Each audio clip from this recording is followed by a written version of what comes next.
Que semaninha de notícias, hein? Que noticiário que a gente está pela frente. Acho que vamos começar pelo Mendoncinha na relatoria, né? Que é o tema da hora.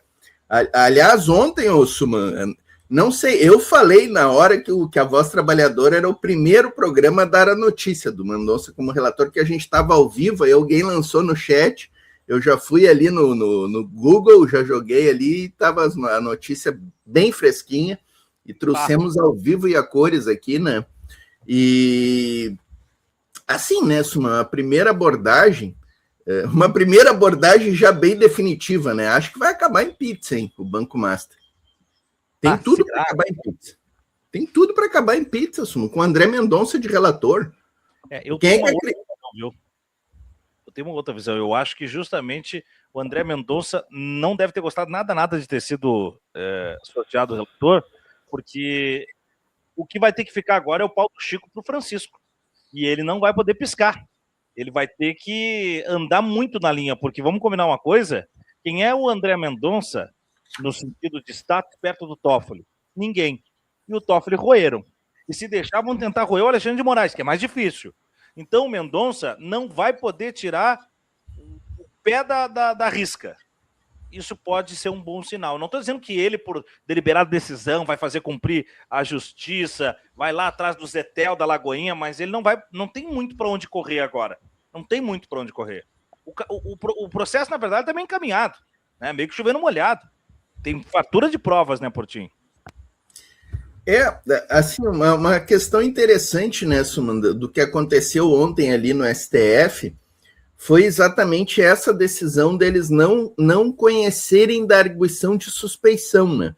Porque se eles conhecem e o Toffoli é dado como suspeito, acontece o mesmo que aconteceu com o Sérgio Moro, vamos lembrar, todo o processo é anulado. Todos os processos são anulados, né? Para mim, essa é a grande marca de que não vai dar pizza. Para mim, fica aí. Não sei, sabe, Suma, não sei. Mas, assim, qual é a consequência de não conhecer da arguição, né? Para o nosso pessoal que está conosco no chat. Toda a instrução probatória realizada até agora, as perícias, as diligências da PF são preservadas. Se ele fosse declarado suspeito, seria tudo anulado. Tudo anulado, joga na lixeira tudo que pegou até agora. Seria um desastre, né? E assim, né, Suma, sobre a questão da pizza, né, e a tua compreensão aí do Mendonça, acho que tem sentido o que tu traz, né, mas vamos falar a verdade aqui, né, tu falou da Lagoinha, né, a Lagoinha é um braço ali do Banco Master fortíssimo, que, olha, o Mendonça vai aprofundar a Lagoinha? Não, né, não, tenho certeza que não. Os governadores da direita, o Ibanez, o Cláudio Castro lá com o Rio Previdência, sabe?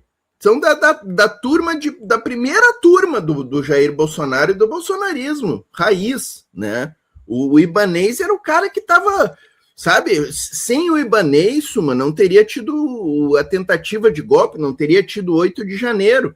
O Ibanez já se livrou dessa aí, né? Não sei como, né? Aliás, a gente sabe como que esses caras se livram, né? Se livram ali nos bastidores, né, Suman, das negociações políticas.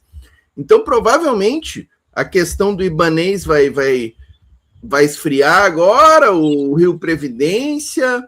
Eu tenho muitas dúvidas, Suman, se nós teremos aí. E tem uma coisa aqui que vai funcionar muito, né, Suman? A gente já viu que a grande mídia mainstream, a mídia golpista, está comprometida a atrapalhar a investigação do Banco Master. Não é à toa que ela priorizou linchar um ministro do STF. Não estou aqui defendendo o Toffoli. O Toffoli tem que se explicar de algumas coisas aí, mas a pauta central no Banco Master da grande mídia foi linchar o Toffoli, ao invés de buscar os verdadeiros beneficiados pelo esquema todo do Banco Master, né? De explicar por que o Vorcaro tem toda essa rede de contatos, por que estes governadores que eu acabei de citar pouco apareceram no noticiário da grande mídia, né? Então eu tenho muito receio, Sumei, Até prova em contrário do Mendoncinha, parece que hoje de tarde ele já se reuniu com a PF, né? Ou de manhã já se reuniu com a PF. Ele vai querer mostrar serviço inicialmente, né, Suma? Ele vai querer, até porque isso aí vai dar um holofote para ele, vai dar um outro patamar para ele enquanto ministro do Supremo, né, Suma? E tem até a questão dele com os pares dele ali dentro do Supremo, né, Suma? Porque a gente precisa lembrar que o André Mendonça, o Cássio Conká e vamos botar até o Luiz Fux, depois da vergonha que ele fez no julgamento dos golpistas, são ali meio que os párias, né? Dentro dos 11 ministros, hoje estamos com 10, esses 3 aí estão meio que escanteados ali no café do STF, né, Wilson? Eu vou dizer o seguinte, por que eu acho que vai ser mais difícil do Mendonça fazer a balbúrdia? Primeiro ponto é o seguinte, Portinho, para tirar o Toffoli do caso, teve uma reunião com todos os ministros. E aí teve uma votação ali onde os ministros deixaram claro que eles não vão deixar serem flambados por relações do Banco Master. Ou seja, antes você do que eu. E você não pode sozinho representar os seus interesses acima da corte. Porque o Toffoli queria ir por tudo ou nada, né? O Toffoli, não, eu vou mandar quebrar o sigilo do meu banco e fazer acontecer. Nem pensar. Você não vai ficar fazendo tendel aí e isso ir desgastando a corte. Então, eu acho que o Mendonça tem menos força do que o Toffoli para tentar pegar o manche e seguir conforme a sua rota. Né? Não estou dizendo do Mendonça como um compromissado com a justiça. Estou falando ele dentro da arquitetura de poder da Suprema Corte e da conjuntura de forças da política. E aí ele vai precisar meio que seguir ali. Você vê que a Polícia Federal está bem afinada, né? Que o Gonê está afinado no caso, que o Lula intercedeu de alguma maneira até onde lhe cabe. Né? Então, assim, não vai ser. Ele não vai poder ter muito escape. Claro que se tiver brecha, vai escapar. A primeira grande brecha seria a anulação dessas provas aí, a contaminação disso tudo por parte dessa saída do Toffoli, mas eu vejo que isso empareda um pouco o Mendonça. Ao mesmo passo que eu tô com a sensação, Portinho, que a mídia hegemônica vai precisar fazer um movimento agora para tentar transparecer um grau de imparcialidade, que é nas próximas semanas, não é permanentemente, mas nas próximas semanas, dar uma espizinhada no Mendonça, mas especialmente focar no Vorcaro. Isso vai tirar um pouco de pressão daquilo do tipo assim, porque o Toffoli era Lula, porque pipipi, popopó. Vão ter que baixar um pouco a guarda agora. E aí é momento de nosso campo crescer, vai ter que saber crescer, vai ter que saber usar as coisas a seu favor. E uma das coisas a favor que a gente tem que fazer é que o Vorcaro seja a pauta. A gente só fala de Toffoli, agora vai falar de Mendonça, a gente fala do juiz e não do julgado. O Vorcaro é a pauta. Né? Exatamente. Por isso que é muito importante a saída do Toffoli, para esquecer que o julgador pode estar comprometido. Então, o Mendonça, até a segunda instância, é pauta menos importante do que o Vorcaro a partir de agora. Não, perfeito, né? A saída do Toffoli para nós que queremos a investigação a fundo do Master, né, Suma? Foi muito boa, foi muito boa. E, inclusive, agora, Suma, eu acho que tanto os canais da mídia de esquerda, como os parlamentares da esquerda e até o governo Lula, né, o Haddad como ministro da Fazenda, que tem que ser o cara ali que cobra essas investigações, né, porque um escândalo desse no sistema financeiro tem reflexos ali na macroeconomia brasileira, né, eu acho que tem que fazer muita pressão, né, do ponto de vista da política até, né, tem que jogar o André Mendonça contra as cordas, tem que fazer ele mostrar serviço agora, né? Isso vai ser um ponto bem interessante de ver. E essa questão que tu trouxe, Suma, do STF como poder constituído, né? São 3 poderes: legislativo, executivo e judiciário, né? E eu sempre disse aqui contigo que o judiciário não tem, vamos parar com essa história de o judiciário tem que julgar tecnicamente. Vamos parar com essa ilusão, gente. O judiciário julga politicamente. Ele julga politicamente, né? Ele só julgou o Bolsonaro e os golpistas porque eles estavam com a faca no pescoço, e porque a pressão da sociedade foi muito forte para que tivesse esse julgamento, né? Então, o Supremo, sim, é um poder político, Ele não é um poder técnico. E esse ponto aqui é importante, Suman, que tu traz. E sempre é uma questão que a gente cobrou muito no meio jurídico, a própria mídia cobrava dessa atuação individualizada dos ministros, cada um fazendo a sua moda Miguelão, como a gente diz aqui no Sul, né? O Supremo ele tem que ter posições colegiadas, coletivas e até a portas fechadas. Tem gente que diz, olha aí, resolvendo as questões a portas fechadas. Não, é importante que o Supremo faça como fez ontem, se reúna a portas fechadas, conversem e tirem dali dessa conversa uma posição coletiva do tribunal. Isso reforça o tribunal.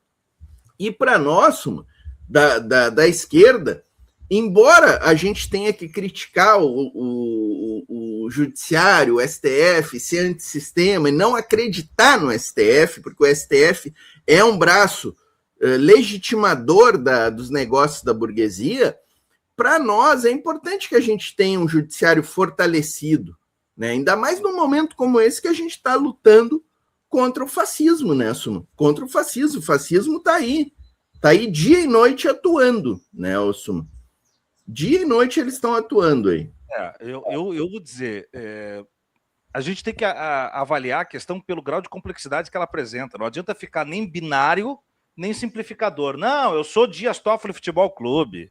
Não, mas eu sou STF Futebol Clube porque protegeu a democracia. Não, cumpriu o seu papel, tem que reconhecer que é importante ter eles mais para cá do que para lá, mas se eu olhar o histórico não é nem um pouco nosso, por assim dizer, e todos os ministros, à exceção do Flávio Dino, eu coloco até o Zanin, tem uma capivarinha.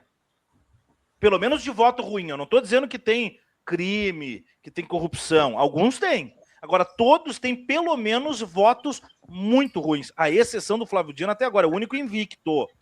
Né? O pessoal incensa muito hoje Carmen Lúcia, Alexandre de Moraes, mas se a gente piscar os olhos e voltar para ontem, não precisa ir longe. É num ontem muito recente e num futuro, porque a Carmen Lúcia já deu sinal aí do negócio do Lula no carnaval. Né? É o que eu ia te... concordando com o André Mendonça sobre o carnaval. E aí? É o que eu ia te dizer, né, Suman? Eu assisti assim, ontem a gente repercutiu ao vivo ali o vídeo que a Mídia Ninja fez, o compilado sobre esse julgamento do TSE. Como eu estava aqui lendo o chat, botando o programa no ar, coordenando o StreamYard, eu não consegui prestar atenção. Aí depois eu fui assistir a repercussão no Jornal da Globo, na madrugada, que eu gosto de assistir para ver o que eles estão dizendo, né? E aí eu assisti e fiquei, mas eles falaram tudo isso? Opa, deixaram uma faca no pescoço do Lula e do PT, o que é isso, né? Então, assim, né, eles deram umas letras bem fortes ali, né? E a Carmen Lúcia falou uma coisa que eu até ia anotar na hora, Suma, porque eu pensei, eu tenho que comentar essa fala dela com o Suma. Ela fez uma fala ali, tipo assim, deixando que vai acontecer alguma coisa. Ela já adiantou, não, porque teremos agora um desfile que vai acontecer. Tipo assim, mas que isso, né? Sabe? Eu achei impressionante aquilo ali, né? Então, nós estamos lidando num campo muito pantanoso, né, Suma? E outra questão que eu anotei aqui, até anotei aqui, Suma, que é, assim, a conivência da mídia golpista e do judiciário também com esses políticos fascistas, né, Suma? Tu falou agora do Carlos Jordi, né? Vamos falar do Moro, que foi absolvido também pelo TSE. Vamos falar do Cláudio Castro, que está fechando o mandato dele e o processo de cassação dele, que é assim, repleto de provas, não foi julgado. E nem vai ser julgado, porque em abril ele está pulando da barca para se candidatar para senador e vai deixar lá o Rio de Janeiro sem governador. Eu estava vendo ontem, nós vamos ter uma questão inusitada no Rio. A Assembleia Legislativa do Rio de Janeiro vai eleger um governador para ficar de abril a dezembro. E não é eleger ali entre os deputados. Qualquer um pode se candidatar. Eu, Suman, podemos nos candidatar lá. Não está afim, Suman, de pegar um governo do Rio aí? O governador do Rio, para tu ver a nhaca que está o Rio de Janeiro. O governador estou fora, não tem vice. O presidente da Assembleia estou fora. Tá preso, na verdade. Tá preso, e o outro... Estou fora. O Portinho, primeiro que passar lá e tiver a chave à disposição, assume. Né? Cara. Que estado que chegou o Rio de Janeiro, né? E aí nós estamos ali, infelizmente, a Assembleia Legislativa do Rio, não podemos esperar nada, né? Mas quem sabe não vai um Leonel de esquerda, o nosso grande amigo Leonel Brizola Neto, quem sabe não se candidata lá e não... Seria maravilhoso, né? Glauber Braga, nós podíamos ter um governador provisório desse quilate aí, mas não vai ter, com certeza, né? Mas, enfim, Suma... Poderia e deveria. O flerte da mídia e do judiciário com esses políticos fascistas é um dos fatores mais negativos que a gente tem no Brasil e na nossa luta hoje, porque fica muito difícil, Suman, tu travar essa luta.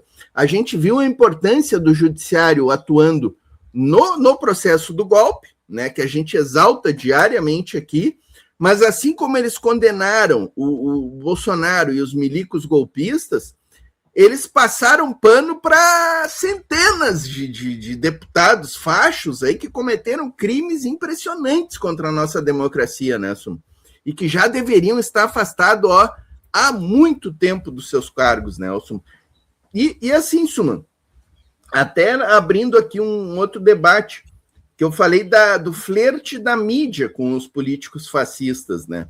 Que é diário, assim, é diário. Eles recebem nos estúdios para entrevistas, tratam ali os fascistas como se eles fossem super legítimos dentro do nosso sistema democrático, como se eles não falassem as barbaridades que eles falam dia e noite, né? E agora, Suma, nós vamos ver um espetáculo disso aí com essa eleição que se avizinha, com o Lula contra o Flávio Bolsonaro. Eu já comecei a ver no Jornal da Globo essa semana, Suma. Sabe quem é que foi lá na mesinha da Renata Lofretti? O cara aquele da Quest, né? Como tivemos pesquisa. Tem um quadro lá, né? Tá todo mesinha bonitinha para ele ali doutorando, né? Sobre pesquisas, né? E atrás dele, Suma, isso me chamou a atenção, que eu estou falando aqui do flerte da mídia com o fascismo. Atrás deles, fotos do Lula e do Flávio Bolsonaro, lado a lado, Flávio Bolsonaro elegante, limpinho, como se fosse um político que merecesse o respeito da mídia brasileira, como se o pai dele não tivesse feito o que fez pelo Brasil, não tivesse tido o papel que teve nas mortes pela Covid. Enfim, tudo que a gente sabe, tudo que a gente viveu, né, Suma?